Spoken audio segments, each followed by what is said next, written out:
Coming back to the return, آپ نے کہا کہ کوئی کمپٹیشن نہیں ہے، بڑی اچھی بات ہے نواز شریف صاحب واپس جائیں گے. جب وہ واپس جائیں گے تو کہا جاتا ہے کہ ایک ہائی مارل اور پولیٹیکل گراؤنڈ لے کے واپس جائیں گے، ایک ایبسولوٹ سٹینس لے کے جائیں گے، پبلک سٹینس کی میں بات کر رہا ہوں. اور جب میں لائرز موومنٹ کے اندر دیکھا، جو ایبسولوٹ سٹینس ہے اس کی بڑی وقت ہے پاکستانی مارکیٹ میں آج کل. لائرز کی موومنٹ نے کہا جی کہ جب تک چیف جسٹس ریسٹور نہیں ہوں گے تب تک ہماری موومنٹ جاری رہے گی. ریسٹوریشن ہوئی، سارے جوڈیشری کا اپنا ڈیسیژن تھا، لیکن نواز شریف نے بھی یہی سٹینس لیا ہوا کہ ود مشرف نو ٹاکس. پر دیکھیں بات یہ ہے کہ ٹاکس تو اس نے کی اور ڈاکیومنٹس تو سامنے آئے، تو میں سمجھتی ہوں کہ ان کی پوزیشن کمپرومائز ہوئی ہے. لوگ جانتے ہیں کہ ایک لیڈر نے فوجی حکومت کے ساتھ کمپرومائز کی اور ایک اور لیڈر ہے جو فوجی حکومت کو کہہ رہی ہے کہ آپ وردی اتاریں. عوام کو اس کا فرق معلوم ہے اور مجھے عوام پر اعتماد ہے. سو یہ ٹرسٹ کے پولیٹیکل ڈائنامک آپ کے اگینسٹ نہیں جائے گا، نواز شریف کے جانے سے کوئی بڑا فرق نہیں پڑے گا، آپ کا ورکر ڈی مورلائز نہیں ہوگا؟ Not at all. Peoples Party کا ورکر کبھی ڈی مورلائز نہیں ہوتا. فوجی حکومتوں کا سامنا تو پیپلز پارٹی کے ورکر نے کیا ہے، ڈٹ کر کے کیا. ایوب خان، یایا خان، ضیاء الحق اور ابھی جنرل مشرف کے دور میں ہمارا ورکر ڈی مورلائز نہیں ہوتا. ہمارا ورکر پارٹی کا طاقت ہے.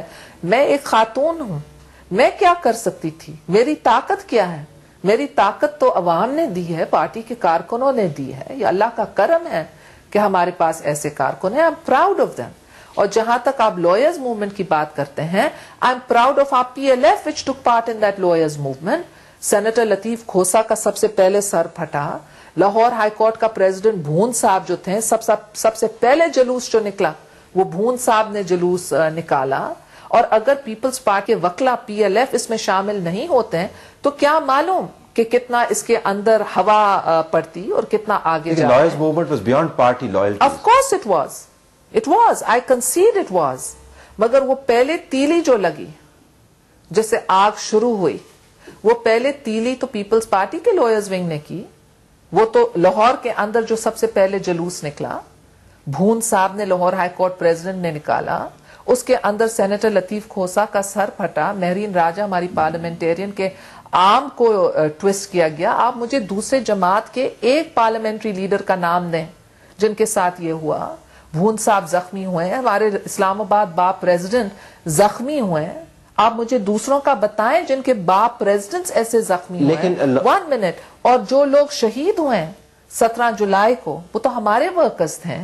کراچی میں یس ANP کے بھی تھے، مگر کراچی میں بھی اکثر جو تھا وہ تو پیپلز پارٹی کی طاقت تھی اور ورکرز تھے. لائرز کی جو موومنٹ کا اس وقت آبجیکٹو ہے، انہوں نے کہا کہ اگر جنرل پرویز مشرف نے اپنا کینڈیڈیچر سبمٹ کیا تو ہم اس کو لیگلی چیلنج کریں گے. وہ فوکسڈ ہیں جنرل پرویز مشرف کے اوپر، اور آپ فوکسڈ ہیں جنرل پرویز مشرف کے ساتھ نیگوشیٹ کر کے ریٹرن آف ڈیموکریسی جس کا آپ ذکر کرتے ہیں. میں ری فریم کرتی ہوں کہ کچھ لوگوں کا فوکس ہے انڈیویجولز پر اور ہمارا فوکس ہے نظام اور سسٹم پر.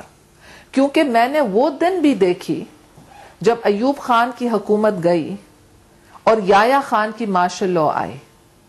تو اگر ہم اس کو اوائڈ کر سکتے ہیں اور اگر ہم اسٹریٹ ٹو اے ٹرانزٹڈ ڈیموکریسی لے جا سکتے ہیں تو ہمارے نظر میں وہ بہتر طریقہ ہے. اور اگر ہم وہ نہیں کر سکتے تو چلیں پھر باقی آپشن تو پھر بھی ہمارے لیے موجود ہے. 88 میں آپ نیگوشیٹ کر کے آئیں. That was not a happy experience for you. No, what you mean 88 negotiate کر کے آئے؟ نو. غلام اسحاق خان کے ساتھ بات چیت کری. صاحب خدا کے لیے 1988 میں 1 مہینے کے لیے ڈیلے کیا گیا. میں سب سے زیادہ ووٹس لے کر کے پیپلز پارٹی کی طرف سے آئی تھی. مجھے تو دعوت ہی نہیں دی گئی. ایوان صدر کے اندر ہر چھوٹے پارٹی اور دوسرے جماعتوں کے لیڈرز کا ایک تماشا چل رہا تھا، پریڈ چل رہا تھا کہ کون آپ میں سے پیپلز پارٹی کو روک سکتے ہیں. مختوم امین فہیم کے پاس گئے اور کہا کہ آپ 10 لوگ لے آئیں، ہم آپ کو پرائم منسٹر بنائیں گے. 1988 میں پاکستان کے عوام اور میرے پارلیمنٹری گروپ نے پیپلز پارٹی کی حکومت بنائی کیونکہ وہ ٹوٹے نہیں جب ایوان صدر نے ہر سازش کی عوام کے فیصلے کو بن گئی تو ساتھ بہت ساری پری کنڈیشنز بھی اٹیچ تھی. That's a fact now which has been. No, it's not a fact. It's a view, but it's not a foreign fact. Minister بھی خاص قسم کے ہوں گے, خارجہ پالیسی کے باعث سے ان کے پاس ہوں گے. آپ کے اپنے انٹرویوز میں کہا گیا. You said it yourself. Not true. You said it yourself. Not true. Can I elaborate? آپ دیکھیں, آپ کہتے ہیں جی میں نے صاحبزادہ یعقوب کو رکھی, میرا فیصلہ تھا کیونکہ ہمارا ملک اس وقت سوویت یونین کے خلاف ایک سٹینڈ لیا تھا, مذاکرات ہوئے تھے, ضیاء بھی گیا, جنیجو بھی گیا, کوئی کنٹینیوٹی نہیں تھی. پاکستان کے مفاد میں, پاکستان کے فورن انٹرسٹ میں مجھے ایک فگر کی ضرورت تھی جس کو معلوم تھا کہ کیا مذاکرات ہوئے ہیں. تو اس لنکیج کے لیے میں نے صاحبزادہ یعقوب جو میرے بھٹو صاحب کے امبیسڈر رہے تھے واشنگٹن میں, ان کو میں نے بولی کہ آپ continue as foreign minister. That was your decision? Yes. کسی قسم کا, so you had unfettered power as a I didn't have unfettered power. There was an 8th amendment. 8th amendment کے سامنے کون سے پرائم منسٹر کے پاس unfettered powers تھے؟ پنجاب کے اندر نواز شریف کی حکومت تھی اور وہ کہہ رہے تھے کہ ہم تو محترمہ کو تو CDA کا پرائم منسٹر بنائیں گے.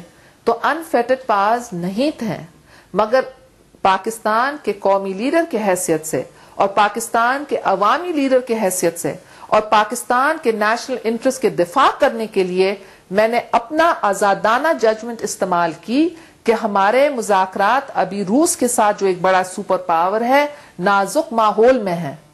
ہمارے کو ایک آدمی کی ضرورت ہے جو سب کچھ جانتا ہے جو ماضی میں ہوا اور ہماری مدد مستقبل کے لیے کر سکتا ہے. اور جب میں نے دیکھی کہ فارن منسٹر بھٹو صاحب کے سفیر تھے, تو میں سابق سفیر, تو میں نے ان کو کہا آپ کنٹینیو کریں. جہاں تک جعفری صاحب ہیں جو میں نے ایڈوائزر فائنانس لی, میرے پیپلز پارٹی کے اندر اس وقت ہمارے پاس کوئی فائنینشیل ایکسپرٹس نہیں تھے. ہم تلاش میں تھے کہ ہمیں فائنینشیل ایکسپرٹ ملے. جعفری صاحب مجھے ملے, میں نے ان کو 2 ٹرمز میں رکھی.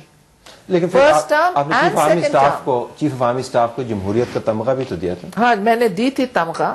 میں سوچی کہ شکر اللہ کوئی جنگ کافی وقت کے لیے نہیں ہوا ہے اور اچھا نہیں لگتا کہ ہمارے سولجرز کے پاس میڈلز نہ ہو, اور میں سوچی کہ اگر ہم تمغہ جمہوریت دیں گے اور ہر صبح وہ تمغہ کو دیکھیں گے تو ہو سکتا وہ جمہوریت کو یاد کریں گے. تو اس لیے میں نے دی.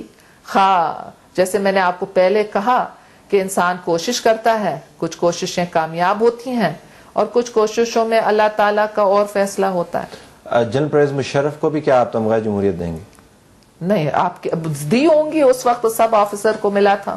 نہیں, ان دا سینس کہ کیونکہ جمہوریت کے ریوائول میں پلیز وہ بھی شریک گفتگو ہے نا جی اس وقت. پلیز طلعت صاحب, دس از اے ڈسٹورشن. جنرل مشرف ابھی وہاں بیٹھے ہیں اور ابھی ہمیں دیکھنا ہے کہ کیا وہ ماضی کے ملٹری ٹریڈیشنز فالو کریں گے یا اس 21st سینچری میں وہ ایک نیگوسیٹڈ سیٹلمنٹ میں آ کر کے قوم کو فردر ایگنی سے بچا کر کے ایک ٹرانزٹڈ ڈیموکریسی کے طرف جائیں گے.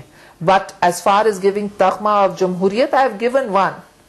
آئی am not planning to give another. But if you advise me, I'll send it to the parliamentary committee to consider.